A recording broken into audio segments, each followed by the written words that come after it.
Welcome everybody, this is Denny with Why Is This True, my YouTube channel, and joining me today is Karen Gore, who's been an integral part of Get Wisdom since its inception. So she's been behind the scenes for a long time, and so I'm really happy to do this with her today and introduce everyone, all my viewers, to Karen, and so we'll go from there. My first question, Karen, is how did you find Get Wisdom? How did that happen? I think, Denny, it was probably through Facebook and interaction with you. I can remember maybe some spiritual sites or something, and I can remember a time when, like the first time I can remember you trying to go to alternatives from Facebook, because you've hated them for a long time. They've been face plant for longer than. So I remember there being some mention on your part, and I tried going to other sites like Face Uni and things like that. Oh yeah, yeah, yeah. Had suggested by you, and Yeah. I don't think that ever really took off. And I seemed to be that you came back, and then I think it, because of that little interaction, it must have been one of those deals where I don't know you. You say, there's Is this alternatives, or I say, well, what are they? And you interact, and then at some point, I'm sure you must have posted one of your Why Is This True videos on Facebook. And okay? it So this is like 2016, 2017, somewhere in there, well, probably. the thing I remember, it would be about 2017 when that happened, and we probably interacted prior. But the one I remember was your Carl channeling Rico Bota. Oh, okay. And that hit me like a pie in the face, because, when they say that you know truth when you hear it, right? And so everything about that made perfect sense to me, all being fairly new. I had belief in ETs and things like that to some degree. I mean, you just look up in the sky, you can't possibly think that you're the only thing in all this creation. But I was never anybody who followed it much, or that wasn't my interest. But I watched that interview, and I was so gobsmacked by it. I did some transcription of it, and I'd never even been a typist. I didn't type all through my career. Like, I learned that later. It was always two fingers prior to Yeah, that. yeah. And I had typed a piece of the Rico Bota because I thought it was so powerful, and I offered it to you Oh, okay, because I I thought, remember this now. I spent the time on it. You might as well get the benefit. And you didn't even know what to do with the darn thing. But it was just something that, here, I've done this work. Here you go. And then it's been, so that was March of 2017. Okay, March of 2017. Okay. Yeah. And then I ended up eventually, managing transcription for Get Wisdom. Yeah. And it seemed, And and you came out for the class too, right? yes, Yeah. that was February 2018. Yeah. And, but, and I don't remember ever being specifically vetted by Creator. I felt like I kind of just elbowed my way in, and there was no getting rid of me. And it's been that Well, way God, since. So thank God don't for ever, that. don't ask him, just in case. It's too late to pull the plug on that now. Yeah. So, I mean, so thinking about this now and you refreshing my memory, I can see how, at its inception, there was a whole bunch of very necessary things that just weren't going to get done by the like the three old white guys, You which needed an is old white woman in there too, I suppose. yeah. So I mean, this is a rich tapestry to dive into, but okay. So that's how you found. Okay, that's interesting. So this is before. Okay, we started Get Wisdom.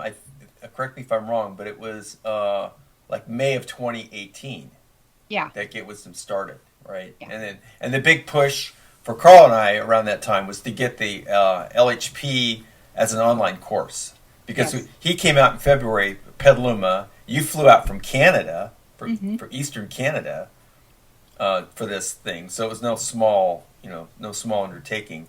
I mean, we had people from far away that came. There's about 33 students, and that's essentially the last class that Carl ever taught in person at LHP. So we used video from that to make the video modules and develop the course as an online course.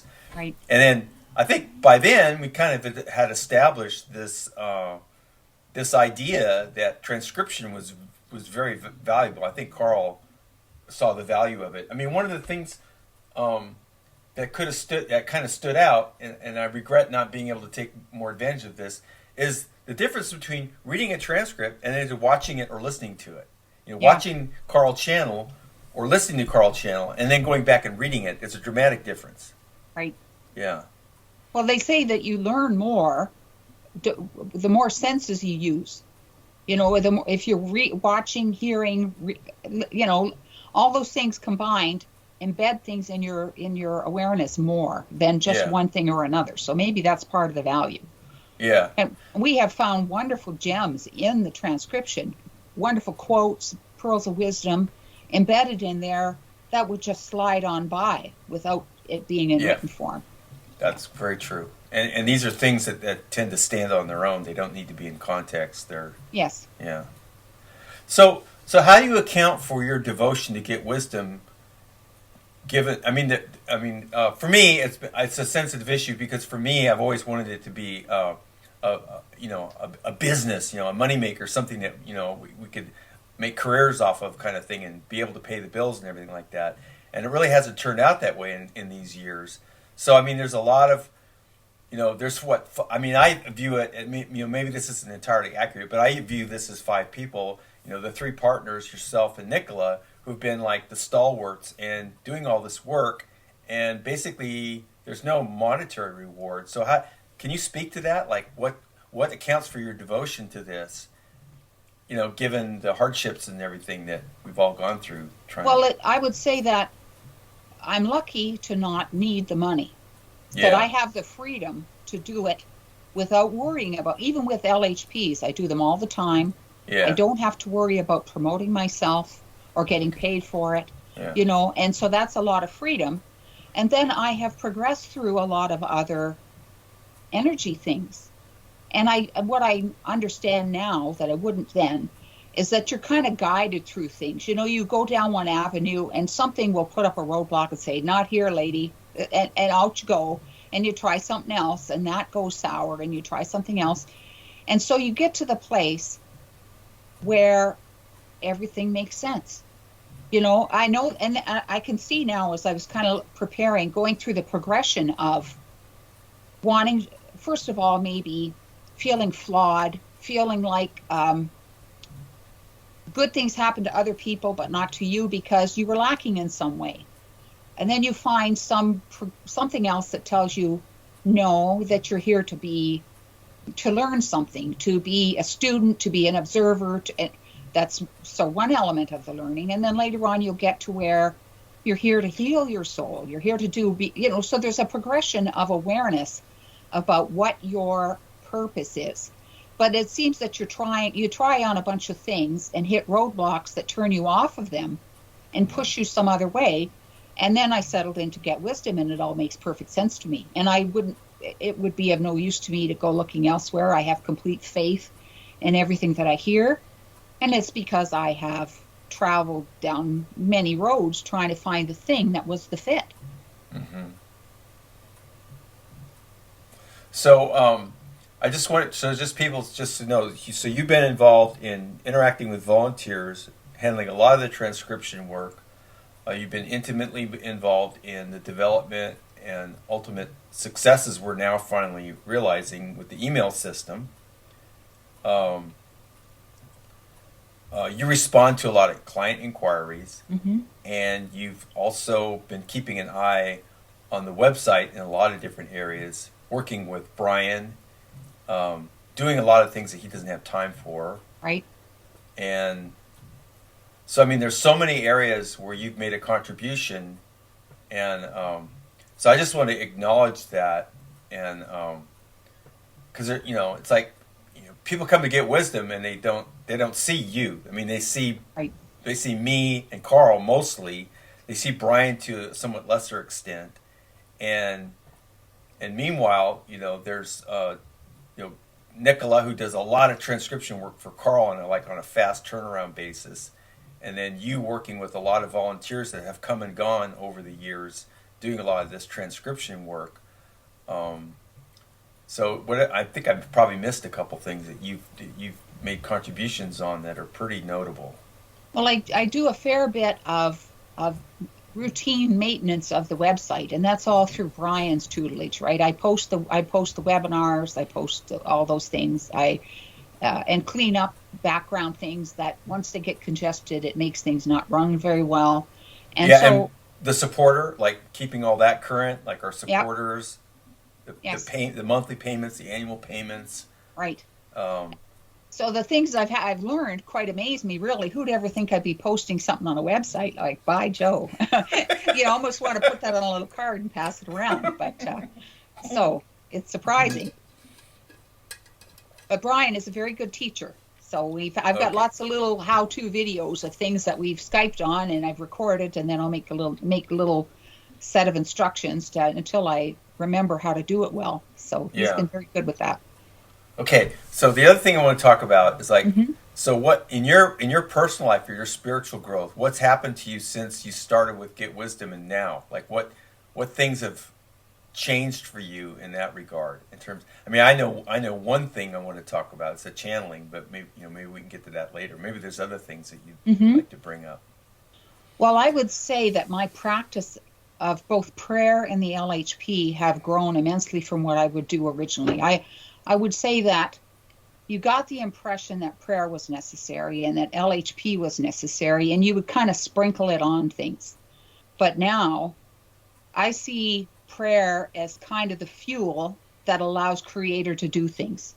And it is, and there's a relationship, some sort of ratio between what I ask and what Creator does. And I think what Creator can do is much greater than my little ask. But if I don't do that, He can't do anything. And Okay. so I have,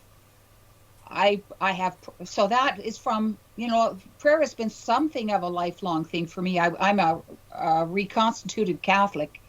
So I grew up with that, with some faith, and I think that a fair number of people who come to this have been Catholic. And maybe there's a certain amount of not only faith, but a certain amount of maybe unquestioning about things. You don't have to have it all laid out in fact or detail to believe.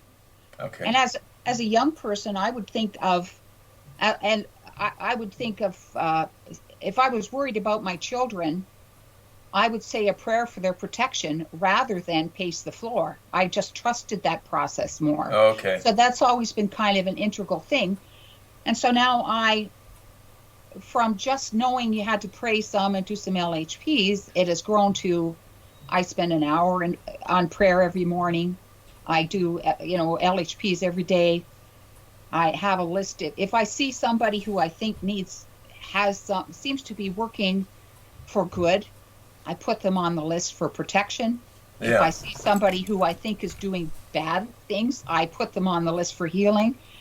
You can't hurt anybody, no matter whether your perception is even wrong about what they're about. Yeah. Whatever you Good. give them Good is point. beneficial. And so that has really changed and grown quite a bit over the time doing this, and my faith in it. I just absolutely believe that healing is going on, that that the energy is accumulating, waiting to be used in wherever's best. And I have absolute faith in it. So if someone knew you and saw a change in you and thought, "Wow, Karen's onto something," and they ask you, "Well, what's the LHP?" What would you tell them? I would say that it's a high level prayer request.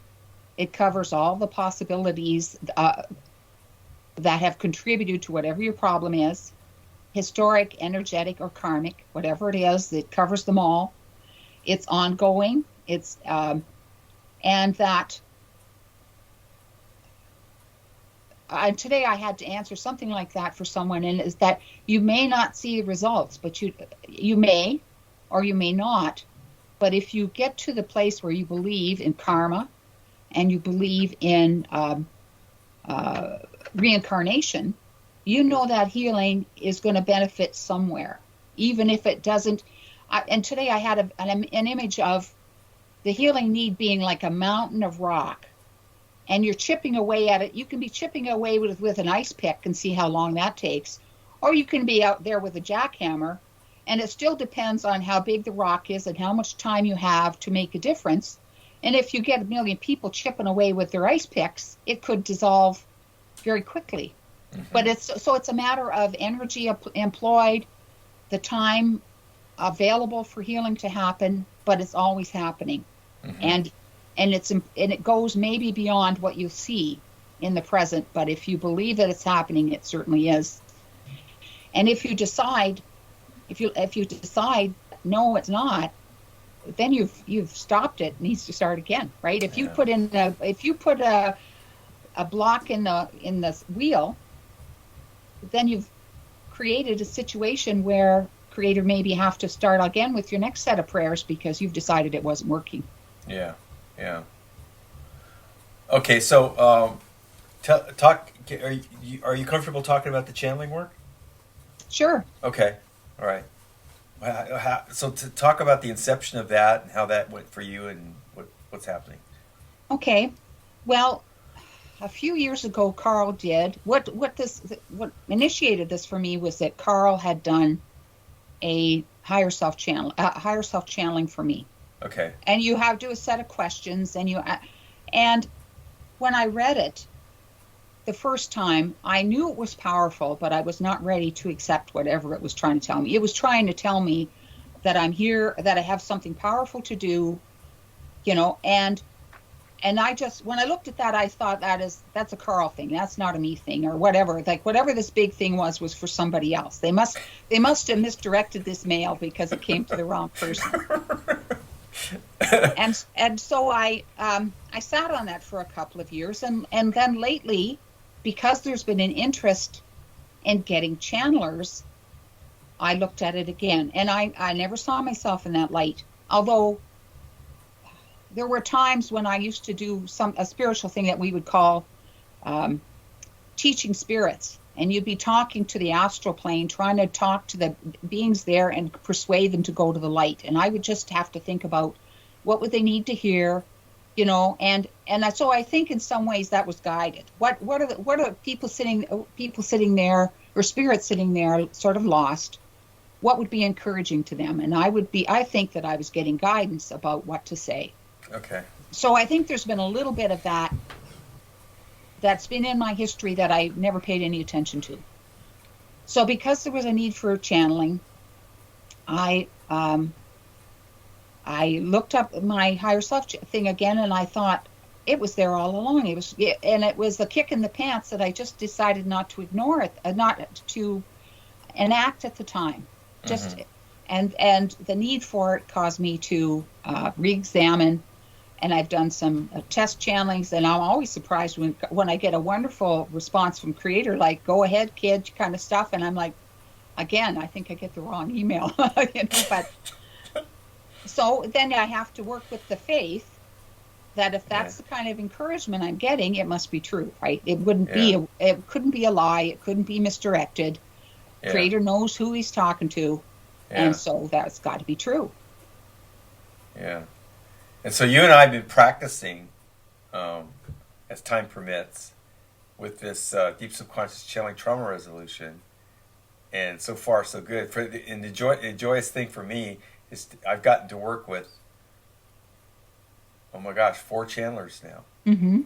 and it's very similar in some ways and very different in other ways. And the Right. difference, of course, is what's very very compelling to me because my benchmark is Carl, Mm-hmm. and yeah, so I don't really want to say anything more about that. It's just that it's kind of interesting. It's just very interesting because it's a filter basically. Humans are Yeah. like a filter for one creator, and your Carl talks about a translator and all this kind of stuff, and so I'm not sure what I want to say about that. I mean, okay, for one thing, there's a demand, but the demand hasn't really gone viral yet. It hasn't really got to a tipping point. There seems to be a pretty steady flow. Most of the clientele have been LHP students, people that have learned the LHP, and So it's kind of hard to tell where this is going to go, but I kind of feel that at some point the word of mouth thing is going to get a lot more intense, so that people are going to say, this really works. You should check it out. This really Right. works. Right. And so I don't know what that's going to look like yet. I mean, how do you see yourself in that arena? Do you see yourself actually becoming employed with a facilitator like me, or we've got another person, Lance, that does this, another person who's also has the first name Karen, she does this, and what do you think about that? I mean, just in general terms. I see that. I see that as something I will do because it's necessary. I would be certainly comfortable with doing it like I have with the LHP, just quietly in the background. Mm. But if the need is there, I'm perfectly willing to do that. So that's my Okay. expectation of the time and the practice that we invest. Okay. That can be put to practical use. Yeah. So the other thing I wanted to ask you about is protection. Hmm. So there, every once in a while that comes up. Like, what can we talk about? What can't we talk about? What does Carl need to keep in confidence with his work with Get Wisdom? I think you've been sometimes directly and sometimes peripherally involved with that. I mean, as an example, I can talk about us being warned off of certain channeling subjects. So I have this list that I work off for the channeling series, and we've had a couple people that I've proposed to have as channel, to channel them. They've gone to the light or whatever, Right? and Creator and Carl checks with Creator, and Creator says no, that's not safe. Yeah, I can imagine. And we've had two of these. One of them was because the subject was still alive and not human. And the other one, it was just a very high-profile figure that had a very mysterious death, and so the protection thing is very interesting for someone who's like this is a great example. You've been behind the scenes quite a bit with Get Wisdom, and now you're going to be like on the YouTube channel. My YouTube channel is 4,000 subscribers. Right. A video like this comes out usually within a day or two. There's 200 or 300 views, I'm not interviewing a celebrity, but still, you go from kind of private to public, Right. and the protection thing. So let's talk about that. Well, so far, I've had absolute faith in protection, and because, of course, I'm not making myself very visible, although my name is all over everything that we do, so that it's not like I'm completely anonymous. Right. So I trust it. I've never had any reason to question, unlike people who deal with targeting and things where they are, and I'm luckily not terribly energy sensitive. So, I at the moment, knock on wood, I don't get a lot of pokes and prods that other people might. And I think that might be a deliberate design that protects me from such things. And I certainly think about trying to do DSC or channeling. I think I have a very good sense from the work we've done about what would be too much of a hot button to undertake. And I know there are others who do healing LHP work for very high-level, volatile subjects, deliberately trying to clear those energies. And it's not something that I would be drawn to for that reason. I just stay a nice. There's lots of lane to deal with in the middle of the road without having to get into real sensitive, volatile subjects deliberately. Anyway. Yeah. Yeah.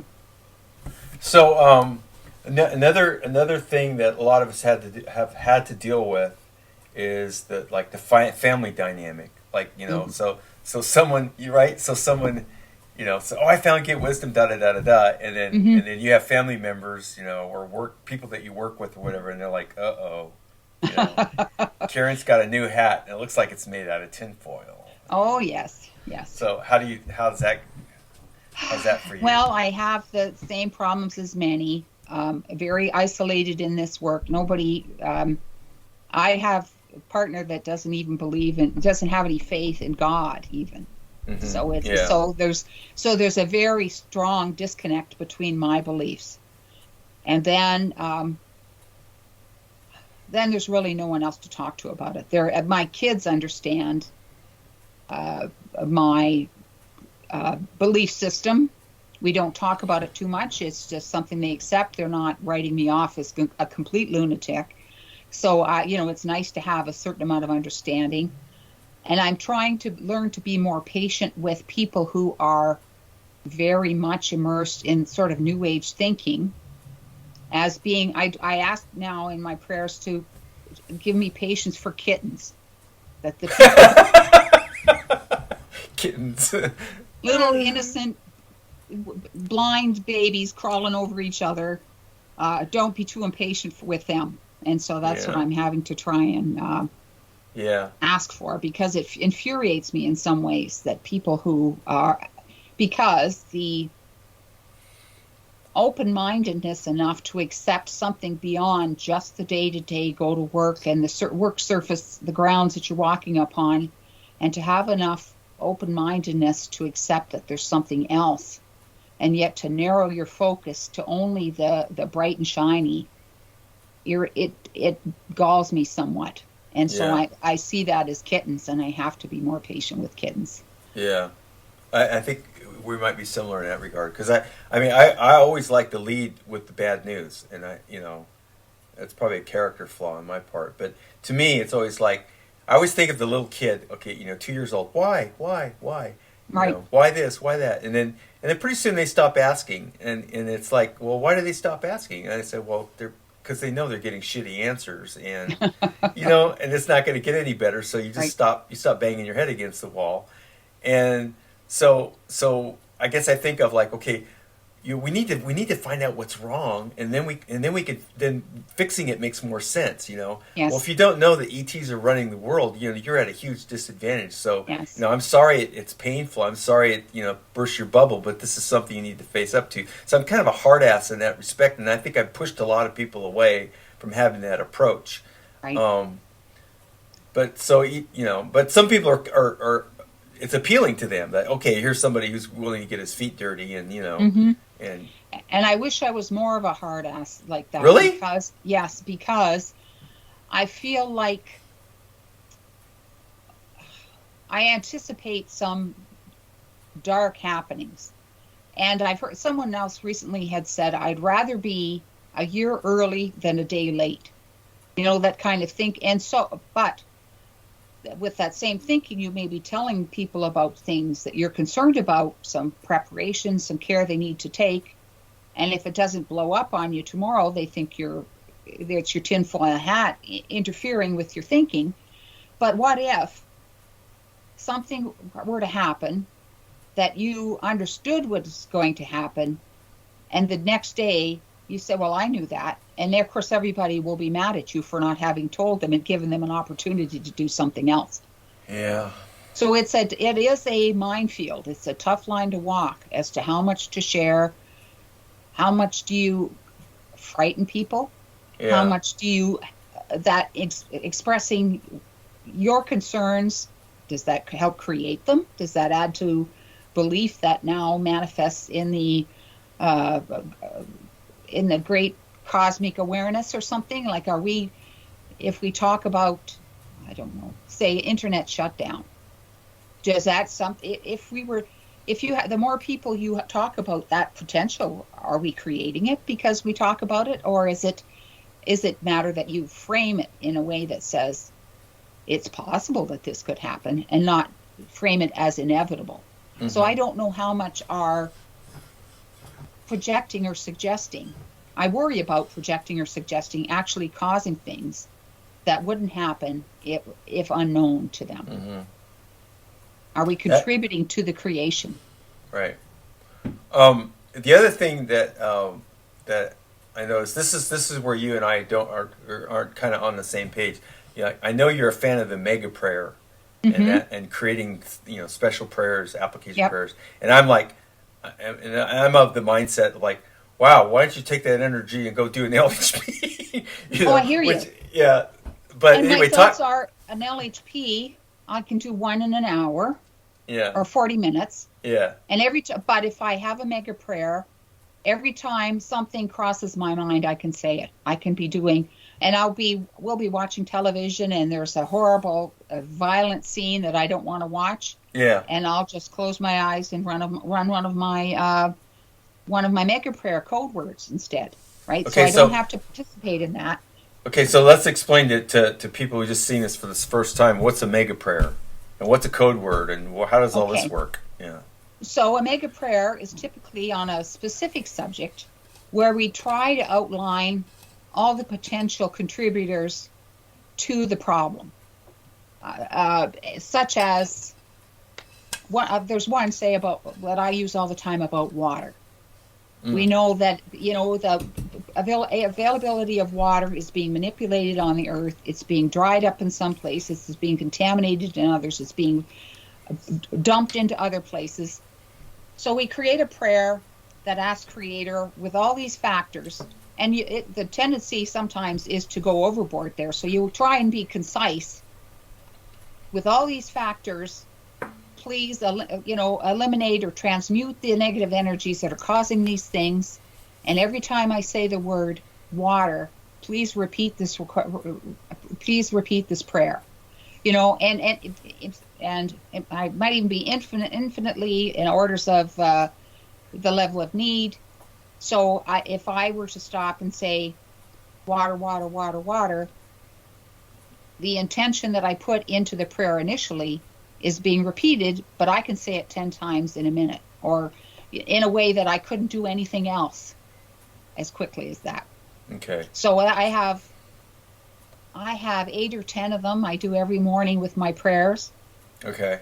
And then, as I say, if I see something grim that I don't want to participate in, I turn away from it and run the code word of something: peace, Okay. water, freedom, something. Okay. Rather than participate in what I think is dark and soul harming activity. Okay. So there's one that's been circulating from somebody. It was, I can't even know who wrote it. I think I want to say Gifford, but I'm not sure. I'm just going to read it. It's short, and you can tell me whether this qualifies as a mega prayer, in using the criteria that you usually use to create one. So this prayer for peace. Dear God, we ask for peace on earth and an end to war for the highest good of all. Harness all negative energies and intentions used to promote warmongering, transmute them from malevolent to benevolent, and utilize these energies for healing instead of harm for all victims and perpetrators alike. Invite all others wanting peace on earth and the brightest future for humanity to join in this prayer, and for the divine realm to repeat these prayers as frequently as possible until peace reigns supreme. Thank you. So would that qualify as a mega prayer? I think it does. I think it is somewhat homogenized for a mainstream audience. Okay. That there might be, within our group, we might put in more details that we understand to be true. Okay. That might be off-putting for people unfamiliar with the hazards we face. Is there But an example of that? Good, Can you think of an example of that? Like something that would be in there that would be off-putting? ETs creating war, manipulating. Like identifying the perpetrators, if you will. Yes, the ultimate right. perpetrator. Okay, right. All right. And Okay. because if people will do the prayer, and it's general enough, then the causes don't need to be absolutely clear to them for that energy to be added to the prayer. Yeah, it's like a mitigating factor. Like, if you Yes. drop this out, more people do it. It's a net positive because, Yes. yeah, all right. You're adding some more fuel to the Yeah. Creator's engine. Yeah. Yeah. And So we know that certain things turn people away. And so that, if you want numbers to some extent, I'm sure that's been done to circulate on social media. Yeah. So that people aren't turning away because it's tinfoil hat or it's too harsh for them to participate in. That's for the people who pray, but giving them a more specific and explicit prayer that should be more powerful than bless us, dear God. Yeah. Yeah. Because Or we know A Or the blessing other, is goes over everybody on earth. 7.5 billion people get a blessing. Well, that doesn't last for very long. It doesn't change much. It's very right. short term and very small. And the other thing that you find with the prayers that kind of come out of Get Wisdom is you never see this kind of supplicant kind of attitude, like, That's right. oh God, I'm not worthy. And so there's that part, and there's the other part, like worshiping God. God, I worship you. Right. We found out, well, God doesn't need human worship. Right. It's like And we're it's supposed to partner with him. He wants someone equal, at least in intention, if not in power. Right. We yeah, want somebody shoulder to shoulder making changes in the world. He's got the might. We're helping him. We're giving him the spark that allows him to use it. yeah, the request, yeah. Yeah. Um, so along those lines, my favorite story of the Bible is the prodigal son, because it to me it demonstrates the story of the relationship between God and man so Mm-hmm. well, and it's this whole idea of the ultimate gift being free will Mm-hmm. at extreme levels, which we see here on earth, and then the Right. idea that God loves us unconditionally and is Mm-hmm. infinitely patient. So we Yes. can make mistake after mistake after mistake after lifetime after lifetime after lifetime, and the love that God has for us doesn't change. It's He's always still waiting there, hopeful every day that you will yeah, learn what you need to learn. right, Yes. Yeah. yeah, And it's never, and what is interesting about that, and it's been part of my journey as well, is the idea that you are not flawed. You are not, you're just here to learn and to heal. And it has a different, the dimensions of that may differ from person to person, but the purpose is the same. And it doesn't mean people who have less to heal than you do are better or anything like that. It's just the process. And it creates a certain amount of detachment or observership on your part that is, that makes it easier for you to take on this healing. I found that early on, that the idea that you're here to heal made you here to work as a student. You're not flawed. And anytime I would say that to someone else who would talk about how mean their mother was to them and things like that, those types of things, everyone feels that they are treated badly because they deserve to be treated badly. It takes a certain amount of awareness that comes with the spiritual journey to realize that someone may have treated you badly because they didn't have any better idea how to do it, or they needed healing, or there was something else in that dynamic that has nothing to do with you being the kid that needed a SWAT. It has nothing to do with you, really. Or it may be that you have some mutual healing that needs to happen. mm-hmm. But the tendency is to feel like there's something wrong with you and things were bad for you because that's what you deserved. Yeah, And when you understand that as something else, it's just a place of work. It's not the same as right. being flawed and beyond redemption. And this comes up a lot in the deep subconscious channeling trauma resolution work. We see this over and over and over again, Mm-hmm. where the trauma creates these beliefs of unworthiness or Right. these expectations about life. Right. And I think that's one of the things that makes it so rewarding, because you really are changing. You're not changing it, but you're facilitating this change Yes. that Mm-hmm. can occur, be very meaningful. And I like the deep subconscious channeling work, the trauma resolution work, especially because it kind of has a beginning, a middle, and an end, whereas the LHP is more iterative. Mm-hmm. Mm-hmm. And the idea that you could take something like the deep subconscious channeling trauma resolution, make a recording of it, and send it to the client, and not have to be so worried about doing the same thing when it comes to the LHP, because the LHP is an iterative process, and you could actually give somebody some information that actually is kind of like scratching the sore. It's Yes. like opening Mm-hmm. the wound again. Whereas with the deep subconscious channeling trauma resolution, you're identifying a specific trauma, the related traumas. You're coming up with a new energetic signature for it, so Mm-hmm. it tends not to be a trigger anymore. And then you're helping to change the associated beliefs. And Right. then you're giving, so there's closure to it. There's Right. closure. Like you really have healed something. So now the danger of you learning about this trauma that you had is much lessened. And so you're kind of free to share it with the client and say, oh, look, we did something. And This what's is what we surprising, did. Yeah. as a client, you hear the things that come up in this healing, and even though you would never have been able to give detail to it before, it sounds familiar to you. It says Yeah. something about you says, I know that's true. I know Yeah. that's, that makes perfect sense to me. That has been reflected in my current life. Yeah. And so I recognize that problem, and you would never have had any words or description for it prior to that. Yeah. So did Carl and Ollie ever do any sessions for you? Or No. So when you got sessions done, how did you do that? You got sessions done for yourself? Had some sessions done through you and Helen. Oh, that's right. That's right. Yeah. That's right. Okay. Thank goodness.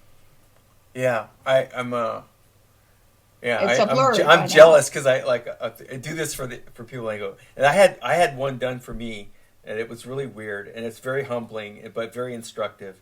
And it was this thing about me having to go get tested so I could go to my niece's wedding in Hawaii.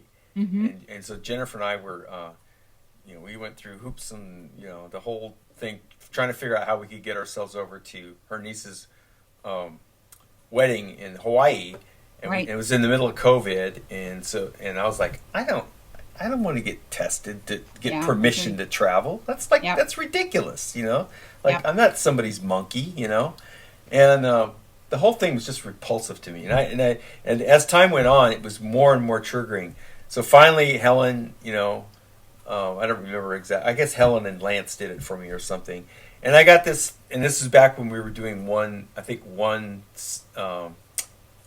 reframe per session or something like Right. that. So I got back this thing about I was a young woman with 3 little kids, toddlers and a baby, and my husband was off at sea. She didn't know where he was at. She was in some village where she didn't have a lot of family or support or anything, so she's basically by herself. She got sick. The first child died. The second child died. She ends up in bed, sick with her last child, and they both die. Okay, so this was the trauma related to me not wanting to get tested. Right. And I was like, no, it's not. This has got nothing to do with dealing with authorities and everything like that. And Helen was like, oh, you got this, now you know. And I go, no, I don't. This seems totally unrelated to me. Right. I could not figure it out. It didn't make any sense to me. Like, why would this be a trauma that had anything to do with my angst about getting tested so I could travel? And she said, and then so finally, I had to actually have a conversation with her so she could explain it to me. She says, you didn't have any control over this situation. You're just there with your kids, and everybody died. Mm-hmm. There's nothing you could do about it. And and this is the same thing. And I go, oh. Well, and sometimes it takes someone on the outside to see it, eh? That's the thing. But, yep. Yeah, so that was very instructive to me, and I'm a huge fan of this one way that we do that, which you're very familiar with, is whatever's most troubling to your deep subconscious. Right. It's like, and so it lets the client's deep subconscious and the higher self and the divine realm join forces and figure out what needs attention, rather than because we have these conceptions about stuff, myself included, about what is it that needs healing? What does it look like when it gets healed? What is the trauma that's associated with this problem? And a lot of times our ideas about that are not. Sometimes they're accurate, but a lot of times they're not. And if you define what healing needs to happen, you might be missing the boat altogether. You're getting some, but not the thing that'll make the most difference. Yeah. So have you had anybody who found Get Wisdom and you ended up kind of being mentoring them, like they kind of like you were their go-to person for like what now, or like, because I think a lot of people they find Get Wisdom, and it's like this epiphany, and they're in this situation like a lot of us are, where they really don't have anybody in their family, their spouses, their parents, their children, their people at work, that anybody they could talk to. Mm-hmm. And so they find this wonderful thing, and then the result of it is, I feel isolated now. Yes, yeah. Well, I have my friend Sue, and So we Okay. compare notes quite a bit. And without that, I don't know what you do, because um, even though my kids accept my sort of accept that I have non-conventional views, they don't really want to talk about them too much. And it's not like you could take that to take any concerns there. So we have a lot of there's a having someone else in a group that you can talk to is very good because we all have the same framework. But it's always helpful to have someone else to view what's going on with you in a way that has a little detachment for it, about whatever your issues are. I may see them with more clarity than you would because I don't have the emotional attachment to whatever it means. Yeah. And so that's very helpful for both of us, I think. Yeah. So have you had an experience with your LHP work where you've actually gotten feedback from somebody who says, "Wow, you might be onto something here, Karen, because you said you did this LHP for me and this has changed, or I'm better," or Well, I'm typically in the weeds with these things, so it is really not. Anytime anybody makes a request, I add them to my site, to my session. Anytime somebody comes up with something on Facebook, I add them to my session. So I'm doing a lot of quiet work all the time. Would never be easily defined or associated with me. okay, The one thing that I can remember was, and I've mentioned it to the group, about our grandson, who's now 4. And when he was born, he was a very anxious baby. And I because I knew that there are lots of spirit attachments wandering in the hospitals yeah, because of people. So mother was a very demanding mom, very likely to draw dark attention. And this baby was very restless and fitful when they got home, cried all the time, couldn't be settled. And after I did an LHP for him, knowing that dark spirits would be removed from that child, his demeanor changed completely. wow, Yeah. wow, And no one else would have been participating in that at all. And of course, as a wee thing, he's not able to say, I don't yeah, believe it either. right, yeah. I always I encourage new LHP practitioners who are like maybe kind of uncertain about the whole thing. I said work on children, pets, and locations, and then Mm-hmm. just keep an eye open, because Yes.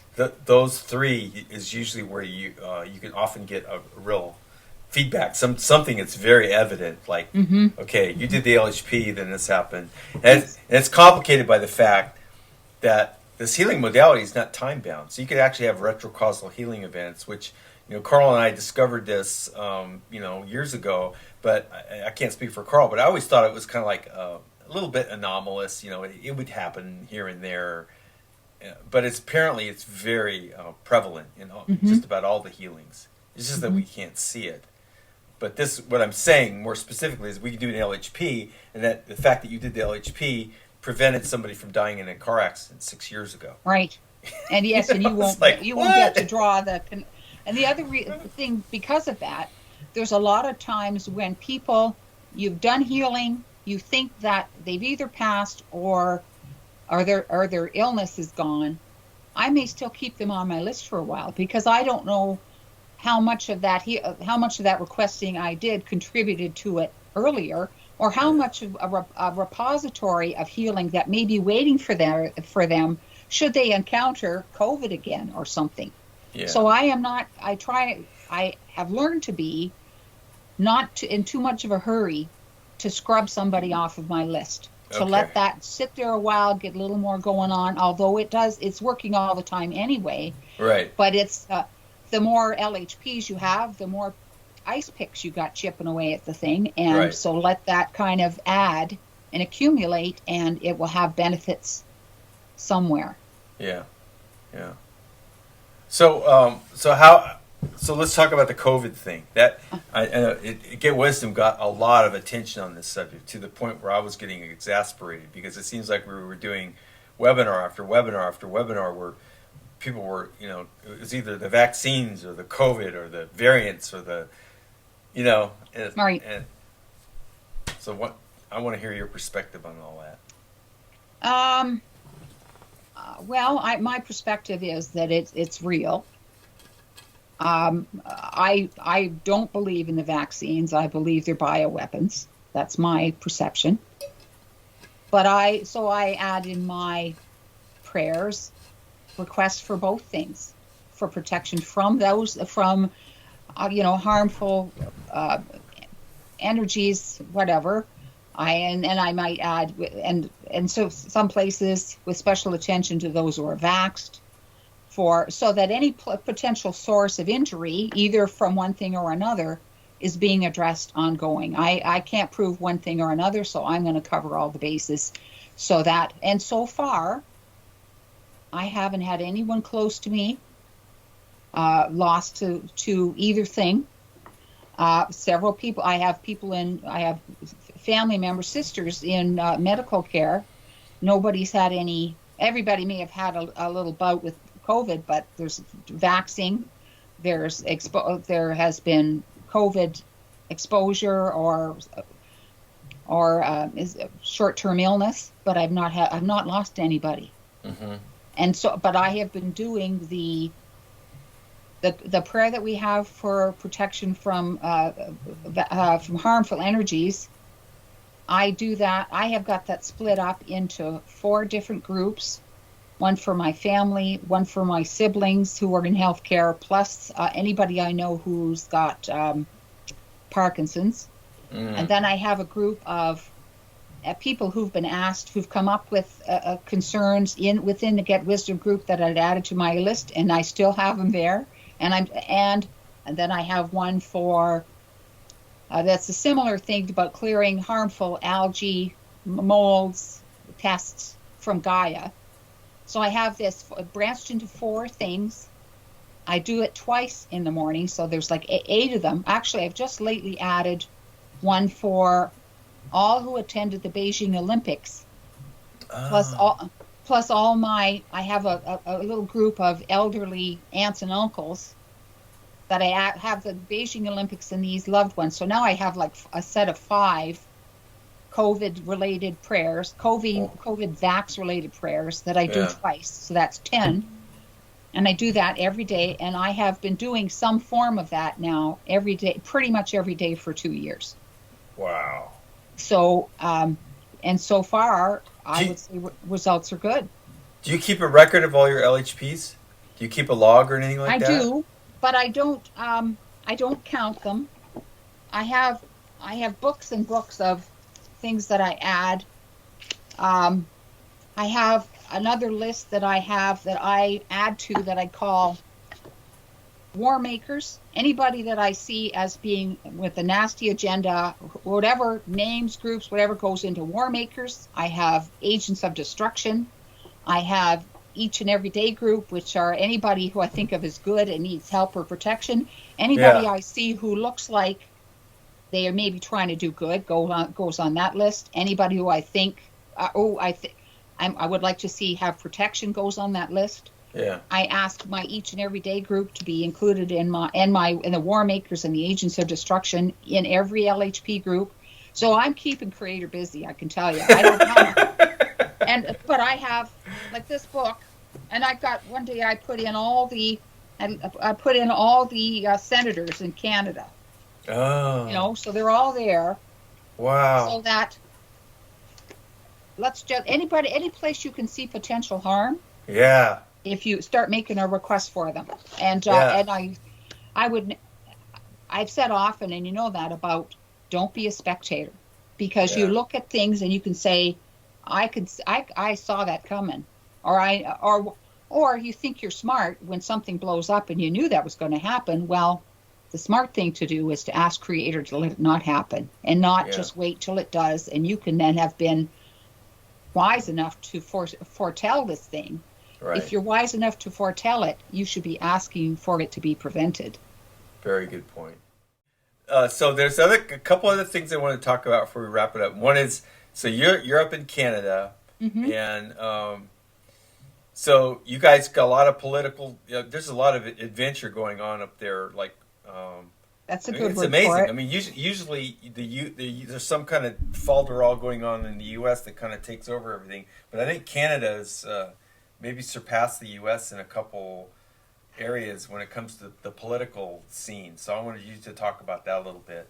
Especially being somewhat surprising. I think there's sort of a conventional wisdom about the U.S. that people would subscribe to, but you'd always think of Canada as passive, pleasant, whatever, or at least that's what we'd like to tell ourselves. And then we get this year. And I do believe that's all part of having people understand what is really going on. That Yeah. and it's quite amazing how everywhere you look, things are crumbling. It's just, you can't feel confident about any system anywhere. And if you're foolish to think, well, things are only crumbling on one side of a border or another, certainly this year has displayed that that's not true. Right. And so I add our prime minister to my LHPs in my prayer sessions in the morning. I'm asking to raise up the Canadian government, the Ontario government, the Chinese leadership. You're asking for everywhere you see potential harm. Mm-hmm. And if you don't do that, again, you're being a spectator. If where you see it's possible, you have to give Creator the permission to go there. Yeah. And so that's on you to direct that energy. Yeah. So, okay, the other thing I want to talk about is disclosure. Hmm. Your thoughts about that? I used to be a big believer, but not anymore. I absolutely believe that it's propaganda, that we're marching to the ovens if we allow that to happen. And there's because I'm not a big follower of extraterrestrial things outside of what comes up in Get Wisdom, I don't really take the pulse of what's going on out there. Although Okay. you've seen it, all kinds of movies based on that anymore, all kinds of that starting to come back into everybody's awareness in a way that was taboo for a while. Yeah. So all thought shaping. But I believe absolutely that disclosure would be deadly for us. That because a disclosure is likely not just going to be awareness of a presence that's been here forever, but it is likely to be presented as saviors that will smooth out all the rough spots for us. And that's the spot we know will be a complete deceit. Mm-hmm. So, were you ever at any time a proponent of the idea that there was some type of a positive ET contingent Absolutely. that could help us? Yeah. I used to follow all that SSP thing and the, David Wilcock and listen to every time Cobra showed up with his latest Okay. and absolutely bought all that. And I've absolutely abandoned that belief since then. Yeah. I think one of the reasons it was so compelling for me is because I did realize like the terrible situation that humans were in. And Mm-hmm. it just did, nobody was getting any smarter. No one was, riding the ship. It was just, Right. it just going, you could just hear the water spinning, just Yes. going down Yeah. the toilet. And every time I turned around, it was like that was getting worse. And I thought, well, there's got to be some kind of savior thing going on here. Otherwise, humans don't have a hope. And I always thought like, well, what's the point of humanity if it's just this, this garbage dump, where Right. everything just catches on fire and ends. I said, there's got to be some And that's salvation where you found for Creator. this. Well, it's weird because I had found Creator before, but I thought, maybe this positive ET contingent was part of Creator in some fashion, Mm-hmm. and it would be like a group cooperative effort, Mm-hmm. And I think a lot of my belief in and the benevolent ET thing was just kind of out of desperation and Yes. having a very realistic view of what was actually happening to humans, you know. Mm-hmm. So, but you know, it never really did. I mean, if you believe that, you have to leave some things off to the side, because if you try to bring those into the narrative, it doesn't fit.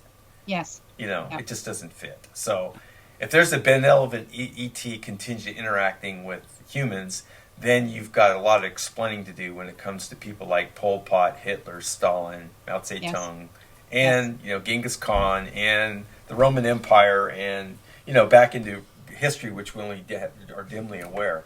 Right. So, okay, so I think we've solved all the world's problems. Well, we got go it. have- Yes. We got the shopping list. Now all we have to do is go out and pick up all the elements. But what do you think about the lately the prospect that certainly is new to me? The idea that there must be good, you know, we talk about white hats being like a Fulford kind of thing, and I'm not buying that.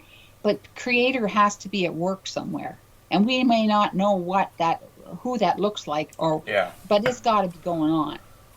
Yeah, and I think it's not, whatever's going on, it's not being portrayed. You know, we're not going to learn about it. I mean, it's not safe. I mean, there's a whole like, I ask these questions in the channeling series all the time, and I know I'm not going to get the answers that are there, because if we were given those answers, you know, the target would come right over me, right over Carl, right over Get Wisdom, and it would be game over very rapidly. So there's a lot of things that we're not being told. So I think most of the behind the scenes machinations are very spiritual, and very anti mind control, and it's a flourishing and orchestration that's going to be quite unknown to humans, whether you're working for the light or not. You know, Right. And especially for the ETs. Now, the ETs are befuddled by a lot of things that they're seeing right now. I think that much is clear. They have the ability to time travel, and they're going backwards and forwards in time, and things aren't working like they usually work when ETs do manipulations. And so this is a very perplexing thing for them, and things are coming to a head. We are either going to succeed or we're going to fail. And I think that's very much up in the air right now. But I do have a sense of urgency around all this, and I've always had a sense of urgency around this, even though I've been misguided most of that time. But it started in 1996, and I don't think in terms of years anymore. I think in terms of months. And so my anxiety level is very high, but my faith is also very high, because I do believe that what Creator told us in the channeling series a long time ago, Viewer Questions for Creator, if I think it was, where Creator said there is no real problems. You know, even if the divine human free will experiment fails miserably for the second time, we don't disappear. We still get to go home and be with God. It's just that we don't get to come back and try to solve the problem of evil as a human anymore. Right. And that's a devastating thought. But what are you going to do? Right. Well, and this would be the first time that all the resources and knowledge have been thrown at this in the way that it has been. Right. All the consciousness on heaven and earth are all participating. We have some awareness of the true issues that no one would have had before. Everything's being thrown at this. So it has the greatest chance at any time now. Yeah, I agree. And so I forever wonder about the orchestration of this, and I think I have an inkling of kind of what that looks like, but it doesn't really matter, because it all goes back to we've been given the keys to the kingdom. Are we going to use the keys or not? Right. You know, and I see a lot of energy being expended in areas where that's kind of been set aside, just because it's human nature. We want to know all the salacious details, you know. Right. We love mind candy. We're very curious. We're problem solvers. We just try to discover patterns and stuff. But there is a problem that we have even within Get Wisdom, and that is we spend a lot of time looking for little details about things that really, in the grand scheme of things, have no consequence. And I Hmm. always like that question, like, well, what would you do differently if you knew the answer? Well, the answer is to do LHPs. The Hmm. LHP in its current configuration is sufficient. We Right. can solve the problem of evil with the LHP, at least in this Right. point in time in history. Um, and that brings me to the last thing I want to talk about before we sign off. Is that could you talk about all the changes that have been made to the LHP since you and I were in that class in February Oh my 2018? goodness. Um, Geez, I wonder if I could even do that. One of the things that, one of the biggest things is the repetitive nature of things. You know, Mm-hmm. that everything is now done in increments according to size, according to reach. That wasn't in there initially. So now it's all about I can make my requests for as many, make it as big as I want, and Creator will take the size chunk that matches my need, work on that group, do other groups, and then continue doing that forever. That kind of that uh, that machination of or that automizing, or God, you know what I mean. Yeah, Automation is a good word. yeah, Uh, of that process has been put in there, um, and we've invited all the company of heaven and all consciousness into this request, which hadn't been there initially.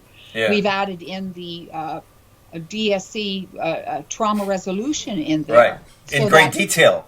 oh yeah, In and great so that detail. all these things were something that was somewhat understood as being, that your request would only you could only do as far as you reach and all that. But to go in and add and say, make that part of the thing, just take whatever I can cover and then keep doing it forever. Wow, that was not just because it was something that initially was understood, Yeah, but it was never put in as a request. yeah. And now you put in all the trauma and all the things that contribute to, and then we're doing the same thing now for extraterrestrials, the Right. perpetrators, the Yeah, dark spirits. Oh my God. They yeah. were always the byproduct of the healing. Right, If you could remove the perpetrators from somebody who needed healing, that was right. getting healing. But now they're the subject of it. And Yeah, they're they're like getting front and center. Yeah, getting it, and it's happening in dream time. So that's part of my prayers too. I ask for certain people that I have a prayer for removing blocks to restful sleep, so that a list of people that always complain about sleep are on my list, and then the people who need coaching during dream time, remove blocks to restful sleep for them, so that you can get at them with your coaching. yeah, yeah, So that all these, it's just amazing how that is blown up with all yeah. the complexities and details, and we know that it's all within the power of Creator. We just needed to know how to ask. It's Yeah. always been possible, but couldn't happen until we knew how to make that request. Right. Exactly. I can't. So, is there anything else you can think of that has been added that I didn't think of? Not offhand right now. I mean, that's a good overview of it. Like, and my hope is that this piques curiosity for someone just kind of like, oh, Denny's putting videos on his YouTube channel again, and he's finally interviewing a female or something, and then he comes checks it out, and they go, what's this LHP thing she's talking about? And prayer, like I'm Hmm. hoping it piques their interest, Right. um, without being totally cryptic, but.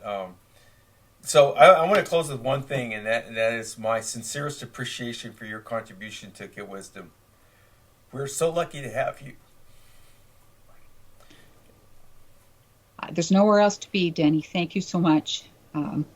You're wonderful to work with. You're a true brother, and thank you.